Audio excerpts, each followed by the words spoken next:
السلام علیکم ورحمۃ اللہ وبرکاتہ۔ نحمدہ ونصلی علی رسولہ الکریم، اما بعد فاعوذ باللہ السمیع العلیم من الشیطان الرجیم من ہمزہ ونفخہ ونفثہ، بسم اللہ الرحمن الرحیم۔ انا اعطیناک الکوثر فصل لربک وانحر ان شانئک هو الابتر۔ معززین سامعین کرام، آج ہم آپ کے سامنے سیرت ابراہیمی کے حوالے سے قربانی کی سنت کو بیان کرنے جا رہے ہیں۔ ذی الحجہ کی تقریباً آج 6 تاریخ ہے۔ آج سے تقریباً کچھ 4,500 ہزار سال پہلے اللہ کے نبی سیدنا ابراہیم خلیل اللہ علیہ السلام کو خواب آتی ہے کہ وہ خواب میں دیکھتے ہیں اپنے ننھے لختے جگر اسماعیل علیہ السلام کو اپنے ہاتھ سے منا کے اندر ذبح کر رہے ہیں۔ 1 دن 2 دن 3 دن خواب آتی ہے، تو انہوں نے یہ خواب اپنے بیٹے اسماعیل سے بیان کیا۔ اللہ رب العزت سورہ صافات میں اس بات کو بیان فرماتے ہیں، فبشرناہ بغلام حلیم، ہم نے ان کو بردبار متحمل مزاج بیٹا عطا فرمایا۔ وہ حضرت اسماعیل علیہ السلام کو اللہ رب العزت نے سیدنا ہاجرہ کے بطن سے عطا فرمایا جب آپ ہجرت کر کے مصر اور مصر سے ہوتے ہوئے پھر شام پہنچے تھے۔ وقت کے بادشاہ مصر کے رقیون بادشاہ نے اپنی بیٹی تحفے کے طور پر حضرت ابراہیم علیہ السلام کو پیش کی تھی۔ ان سے حضرت اسماعیل علیہ السلام پیدا ہو گئے۔ تو یہ اسماعیل علیہ السلام کے پیدا ہونے سے پہلے بھی بعد میں بھی بلکہ پوری زندگی سیدنا ابراہیم علیہ السلام کی اللہ تعالیٰ کو راضی کرنے میں گزری ہے، ہجرتوں میں، دعوت میں، اور کٹھن سے کٹھن اور مشکل مراحلوں میں گزری ہے۔ گو کہ انبیاء کی زندگی جو ہوتی ہے وہ دعوت تبلیغ کے اوپر آنے والے مصائب اور صبر اور ہمت استقلال کے اوپر مشتمل ہوتی ہے، اور وہ لوگوں کے لیے آئیڈل بنتی ہے، ایک بہترین نمونہ بنتی ہے۔ تبھی تو اللہ نے ابراہیم علیہ السلام کی سیرت کو ہمارے لیے نمونہ قرار دیا ہے۔ اختصار کے ساتھ اللہ رب العزت سے بڑھاپے میں بیٹا مانگا ہے تو اللہ نے فرما بردار بیٹا عطا فرمایا اسماعیل۔ ابھی دودھ پیتا ہے، اللہ کی طرف سے وحی آئی ہے کہ اس دودھ پینے والے بچے کو اور اس کی ماں کو آپ بیت اللہ کے پاس مکہ میں چھوڑ آئیے۔ تو اللہ کے نبی ابراہیم خلیل علیہ السلام اپنی بیوی ہاجرہ کو، اسماعیل کو صفا اور مروہ پہاڑی کے درمیان، دونوں پہاڑیوں کے درمیان میں بے اب ہو گیا جنگل میں، نہ کوئی انسان آباد تھا، نہ کوئی درخت تھا، اور نہ کھانے پینے کی سہولیات زندگی وہاں پہ میسر تھیں۔ لیکن اللہ کا حکم ہوتے ہی اللہ کے نبی ابراہیم کیسے اپنے بیٹے اسماعیل کو وہاں جنگل میں چھوڑ دیتے ہیں۔ ہمارے لیے سبق ہے۔ آج ہم سے تو یہ نہیں ہوتا کہ ہم دین کے لیے یا اللہ کے حکم کے لیے، اطاعت کے لیے کسی کو وقت دے دیں، اور اللہ کے نبی ابراہیم اپنے بیٹے کو اور بیوی کو وہاں چھوڑ دیا ہے، اور وہ سارا واقعہ۔ تو جب جوان ہوئے، قرآن کہتا ہے فَلَمَّا بَلَغَ مَعَهُ السَّعْيَ، جب حضرت اسماعیل دوڑ دھوپ کرنے والے ہو گئے، ابراہیم کے معاون بن گئے کام کرنے میں، قال یا بنی انی اری فی المنام، تو بیان کیا کہ اے بیٹے میں خواب میں دیکھتا ہوں، انی اراک، خواب میں دیکھتا ہوں، اذبحک، میں تجھے ذبح کر رہا ہوں، انی اری فی المنام انی اذبحک فانظر ماذا تری، میرے بیٹے تیرا کیا خیال ہے؟ اللہ کا حکم ہے کہ میں تجھے ذبح کر رہا ہوں، تیری رائے کیا ہے اس میں؟ قال یا ابت افعل ما تؤمر ستجدنی ان شاء اللہ من الصابرین۔ اتنا فرما بردار، اتنا متحمل مزاج بیٹا، اتنا نیک بیٹا، بڑھاپے میں اللہ سے مانگا ہوا بیٹا، اور پھر یکتا ہے، اکیلا ہی ہے۔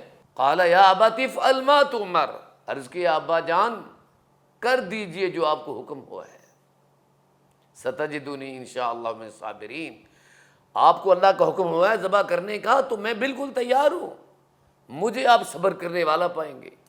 ابراہیم علیہ السلام ساری زندگی باپ کے ساتھ صبر کیا ہے، باپ کی عزت کی ہے، باپ کی فرما برداری کی ہے، باپ کو راضی کیا ہے، حالانکہ بتوں کو پجاری تھا آزر، بت بیچتا تھا، بناتا تھا، ہمیشہ باپ نے مخالفت ہی کی ہے، لیکن ابراہیم علیہ السلام نے اپنے باپ سے ہمیشہ ادب کے ساتھ بات کی ہے، تو اللہ نے بیٹا بھی ویسا ہی عطا کیا ہے۔ یہاں سے ثابت ہوتا ہے کہ ہم اگر اپنے باپ کی عزت کریں گے، ہمارے لڑکے نوجوان، ہماری اولادیں، تو آگے چل کے ان کی اولادیں ان کی عزت کریں گی۔ میں صبر کروں گا، تو اللہ رب العزت کے حکم سے حضرت ابراہیم اپنے بیٹے اسماعیل کو لے کر مینا میں جاتے ہیں۔ حدیث کی کتابوں میں لکھا، تاریخ کے اندر واقعات حافظ ابن کثیر اور دیگر مورخین نے لکھا ہے، قرآن نے بیان کیا ہے، فَلَمَّا أَسْلَمَا وَتَلَّهُ لِلْجَبِينِ، دونوں باپ بیٹا اللہ کے فرما بردار ہو گئے، اور ابراہیم تو پہلے سے فرما بردار تھے۔ اللہ فرماتے ہیں اِذْ قَالَ لَهُ رَبُّهُ أَسْلِمْ، ابراہیم فرما بردار ہو جا، قَالَ أَسْلَمْتُ لِرَبِّ الْعَالَمِينَ، کہا میں جہانوں کے رب کا فرما بردار ہو گیا۔ اب یہاں فرما برداری ہو رہی ہے، کہتے ہیں ابا جان میں اللہ تعالیٰ کے حکم سے آپ کی فرما برداری اور اللہ کی فرما برداری کرنے کے لیے تیار۔ وَتَلَّهُ لِلْجَبِينِ، جبین کے بل ان کو لٹایا ہے، اور روایت میں آتا ہے کہ آنکھوں میں پٹی باندھ لی اور چھری پکڑ لی ہے، اور اپنے بیٹے کے گلے پہ ان کی گردن پہ چھری رکھ دی، اور اللہ کا نام لے کر چھری شروع کر دی ہے، لیکن چھری کاٹ نہیں رہی ہے۔ انہوں نے سمجھا بھی ذبح، کافی دیر کے بعد ذبح ہو گیا، جب پٹی کھولی دیکھا تو اسماعیل سامنے کھڑا ہے اور نیچے مینڈا ایک ذبح ہوا۔ وَنَادَيْنَاهُ يَا ابراہیم، ہم نے آسمانوں سے آواز دی، ابراہیم قد صدقت الرؤیا انا كذلك نجزي المحسنین، تو نے اپنے خواب کو سچا کر دیا ہے، اور ہم اسی طرح بدلہ دیتے ہیں جو اپنے خوابوں کی تکمیل کرنے کے لیے قربانیاں دے دیتے ہیں، پھر ہم ان کے خون اور قربانیوں کا نہیں لیتے، ہم ان کے دلوں کو دیکھ کر ہم ان کو اچھا بدلہ عطا کرتے ہیں۔ اللہ رب العزت نے فرمایا کہ پھر ہم نے کیا کیا، اللہ اکبر، وَفَدَيْنَاهُ بِذِبْحٍ عَظِيمٍ، ایک بڑا ذبیحہ عطا کیا بدلے میں، جنت کے اندر چرتا ہوا 2 سینگوں والا مہنڈا چھترا بھیجا ہے، اور وہ جبریل امین لے کے آئے ہیں، اور اس حضرت ابراہیم کے آگے لٹا دیا ہے، چھری چل گئی ہے اور ذبح کر دیا ہے۔ ہاں جی، جان دی ہوئی اسی کی تھی، حق تو یہ ہے کہ حق ادا نہ ہوا۔ ادھر ابراہیم رب کی فرما برداری میں کوئی کسر نہیں چھوڑتے ہیں، ادھر اللہ ہے کہ اپنے دوست خلیل اللہ سے، اللہ اکبر، کس طرح محبت اور پیار ہے کہ ان کے بیٹے کی قربانی کو یوں قبول کرتے ہیں کہ مینڈا دے دیتے ہیں، اور فرمایا ہم نے انا كذلك نجزي المحسنین، ان هذا لهو البلاء المبین، بڑی آزمائش تھی، بڑی آزمائش تھی، لیکن وترکنا علیہ فی الاخرین، اس قربانی کو ہم نے ہمیشہ کے لیے لوگوں کے لیے سنت بنا دیا۔ حضرت زید بن ارقم سے روایت ہے، پوچھا یا رسول اللہ صلی اللہ علیہ وسلم یہ قربانی کیا ہے؟ فرمایا تمہارے باپ ابراہیم علیہ السلام کی سنت ہے یہ، جب وہ اپنے بیٹے اسماعیل کو، تو یہ وہ سنت ہم کرنے جا رہے ہیں۔ کیا سبق ہے کہ اولاد تک بھی اللہ کی راہ میں قربان کرنے کا جذبہ ایک مسلمان کے اوپر، ایک مومن کے اندر ہونا چاہیے، اللہ کی طرف سے اس کی یہ شرائط ہیں۔ اور قرآن کہتا ہے قل ان صلاتي ونسكي ومحياي ومماتي لله رب العالمین، کہہ دیجئے میری نماز، میری قربانی، میرا جینا مرنا اللہ کے لیے ہے، لا شریک لہ وبذلک امرت، اس کا شریک کوئی نہیں، اور مجھے یہی حکم ہے۔ تو دین کے اندر اسلام تکمیل کے مراحل کو تب پہنچتا ہے جب بندہ قربانیاں دیتا ہے۔ کس قسم کی قربانیاں؟ نہ صرف جان کی قربانی نہیں، سب سے پہلے نظریات کی قربانی، اچھی سوچ کی، لوگوں کی سوچ کو چھوڑ کر اللہ تعالیٰ کی خاطر صحیح سوچ اور نظریہ اختیار کرنا، اس کی قربانی، وقت کی قربانی، مال کی قربانی، دولت کی قربانی، لوگوں کے لیے وقت نکالنا، اللہ کے لیے احسان، جذبہ، اور خواہشات کی قربانی، کہ کیسے بندے کا دین ہی چاہتا ہے، اسماعیل کے دین کو جی جا رہا تھا، ابراہیم کا دل نہیں چاہ رہا تھا میرا بیٹا میرے پاس ہو، لیکن اللہ کو راضی کرنے کے لیے ان خواہشات کو قربان کر دیا ہے۔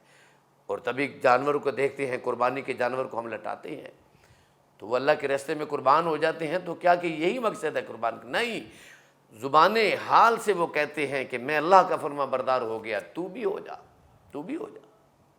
یہ جانور اللہ رب العزت نے ہمارے لیے پیدا کیے، اور یہ نہ صرف امت محمد صلی اللہ علیہ وسلم میں تھی، پہلی امتوں میں بھی۔ وَلِكُلِّ أُمَّةٍ جَعَلْنَا مَنسَكًا لِنَذْكُرُوا اسْمَ اللَّهِ عَلَىٰ مَا رَزَقَهُم مِّن بَهِيمَةِ الْأَنْعَامِ فَإِلَٰهُكُمْ إِلَٰهٌ وَاحِدٌ، فرمایا وَلَهُ أَسْلِمُوا وَبَشِّرِ الْمُخْبِتِينَ۔ یہ قربانی کے جانوروں کو ہم نے پہلی امتوں کے اوپر بھی ہم نے اس کو رائج کیا تھا، اس کو مقرر کیا تھا، تاکہ تم اپنے جانوروں کے اوپر اللہ کا نام لے کر ذبح کر کے۔ تو عزیزو، فلسفہ قربانی یہ ہے کہ انسان اللہ کی خاطر ہر چیز قربان کرنے کا جذبہ رکھتا ہو، اللہ کی رضا کی خاطر جہاد فی سبیل اللہ میں اپنے وجود کو، اپنے مالوں کو، اپنی اولادوں کو قربان کرنے کا جذبہ رکھتا ہو۔ جیسا کہ غزوہ قادسیہ میں سیدہ خنسہ رضی اللہ تعالیٰ نے اپنے 4 بیٹوں کو قربان کیا تھا اور کہا تھا بیٹا کل قادسیہ کے میدان میں، جب میدان کارزا میں آپ نے پہنچنا ہے اور جنگ لگنی ہے، تو تم میدان جنگ میں اپنے سینے تان کے لڑنا، اور دیکھنا کہ تیر تمہاری پشت پر نہیں لگنا چاہیے، تمہارے سینے کے اندر پیوست ہونا چاہیے۔ اور انہوں نے 4 بیٹوں کی قربانی دی تھی۔ اسی لیے قرآن کہتا ہے بندے کا جو کچھ ہے یہ اس کا نہیں، یہ سب کچھ اللہ کا ہے۔ بندہ کہتا ہے یہ میرا ہے، اللہ نے دیا ہے، لیکن اللہ جب اس کو واپس مانگے تو دینا چاہیے، مال دے دینا چاہیے۔ ظاہر ہے قربانی جب جانور خریدتے ہیں تو قیمتی زیادہ سے زیادہ پیسوں کا آتا ہے۔ آج کے دور میں 40-50 ہزار سے کم نہیں مل رہا ہے، 40 ہزار سے جو جانور ہے، تو اللہ کی راہ میں دے رہے ہیں نا کہ قربان کرنا ہے، لیکن نیتوں کا خالص کرنا ہے۔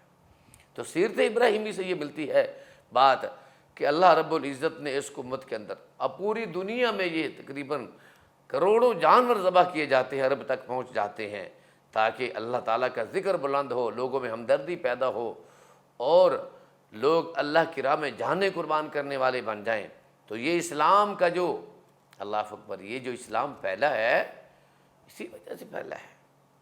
آج رسمی طور پر قربانیاں رہ گئی ہیں، رسمی طور پر نام نہاد دولت مند صاحب ثروت لوگ بڑے بڑے اونٹ، گائے اور بیل قربان کر دیتے ہیں، لیکن نماز کے لیے وقت نہیں نکالتے ہیں۔ قرآن کہتا ہے فصلی لربک وانحر، پہلے نماز پھر قربانی ہے۔ جس رب کے لیے قربانی کرتے ہیں اس رب کے لیے وقت نکال کے 5 وقت میں اللہ کے آگے جھکنے والے بھی بن جائیں، یہ فلسفہ ہے۔